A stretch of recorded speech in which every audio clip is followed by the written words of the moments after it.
Prince Sports here. This is the way. I don't think an NBA player would do this to a Kobe Bryant or Michael Jordan. Let's get into it.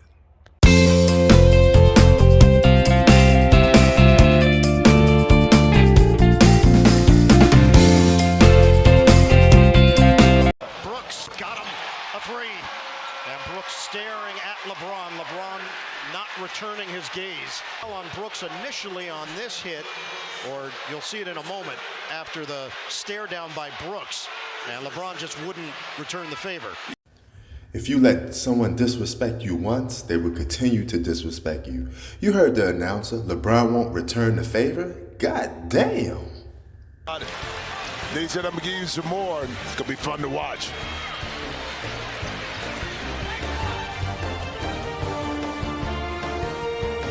He's the most disrespected star in the NBA. He don't got that killer in him. He's too much of a nice guy. And that leads to a lot of people disrespecting him. He's by far one of the most disrespected superstars I ever seen in my lifetime.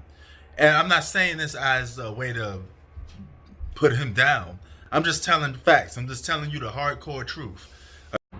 Now, you seen that disrespect, right? This is a guy that once spoke with LeBron James. He's asking for spoke. The least you could do, LeBron James, is give it to him. Now, you scored 28 points that night.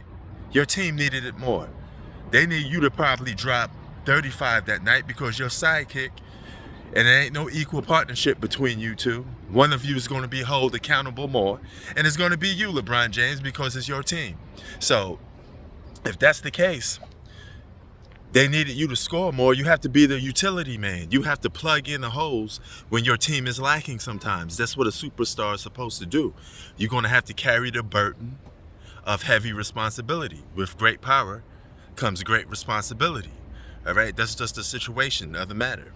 Now, if he did that to Kobe, Kobe would have said, hey, there's consequences for you barking at me like that. Michael Jordan would say, hey, there's consequences for you barking at me like that. He'll look at that bench and say, tell your man to be quiet before I drop 40. Right? Even if LeBron scored 35, you took the most shots, right? So if you took the most shots, you should be even more aggressive come fourth quarter when it's time to close the game out. Okay? Fuck your field goal percentage.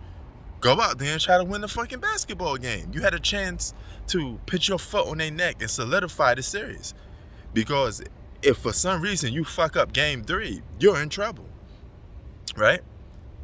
You got called out. You didn't say nothing. You bitched up. This man even called you old in a press conference. I don't care, he's old. You know what I mean? I was waiting for that. I was expecting him to do that game 4, game 5.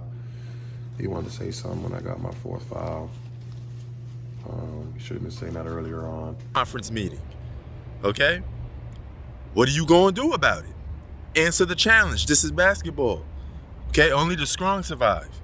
Don't give me no pussyfoot answer like, well, you know, I'm just making the plays to the role players. Fuck that role player bullshit, nigga. Fuck that. Role players do their part. They can average a triple single and nobody's gonna call them out for it like that. Your legacy is the one that's on the line. You better check that shit, motherfucker. You the leader. You better check that stuff.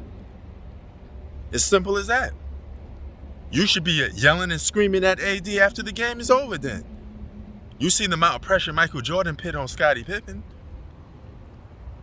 You know? But Jordan also had common sense to realize when it comes to closing, I got to be the guy to close. Nobody else is going to hold me down. You heard what he told his father? What happens if I don't lead? They don't follow me. Excuse me. The father said, Jordan, you have to take the lead. If they don't follow, they don't follow. But you have to take the lead. All right? Now, that game could be wide open. If you went off in the 4th quarter, they would probably start double teaming you. And then you could pass the ball out and instruct them to, hey, don't settle for threes either. Attack the basket and get a foul call. You probably would have won the game. Simple as that. All right? So we need to stop with the excuses. Because if you lose this series, that's on your legacy. That's on LeBron's legacy. All right? You are heavily favored to beat a team that's missing some of their best players. The best player on the squad is gone. You got two of your best players and multiple double-digit scores. There ain't no excuses for that. You know? Getting punked like that is something that a guy that has no backbone will be allowing. You have to do something. You know, answer the challenge. You know, if LeBron had some of that killer instinct of a Jordan and Kobe, he would have more championships. You don't leave games on the table. You go out blasting, especially in the postseason. All right? You do not give a team hope. You put your foot on their neck. If you smell blood in the water, you attack and you stay attacking. You never give a guy a chance to get back up. You put him down, you keep him down. Punisher style. That's how you do it. Remember when Kobe challenged LeBron in the All-Star game? LeBron bitched up. You know, he went into passive mode. He got in his little turtle shell, and he didn't want no smoke with Kobe Bryant, but Kobe Bryant wanted all of it. He went in there and said, give me all of it. I'm a basketball player. Somebody challenged me. You best to believe I'm going to that court, and we're going to get it popping. I don't care if I'm fat, I'm out of shape. If it's a challenge, I'm there. And I ain't going to be backing down. You're going to get my 100% to try to kick your ass. You know? LeBron James, you owe Dillon Brooks. You owe that team an ass whooping. You better give it game 3. You better give it game 4. Relentless. I don't want to see no bitch up, no excuses, no being soft bullshit. You a grown-ass man.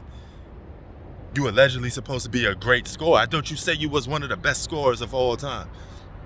This is why we say you're not a top scorer like that, because you don't have a scorer's mentality. A guy with a scorer's mentality would have closed that game out or attempt to close it out. You did not.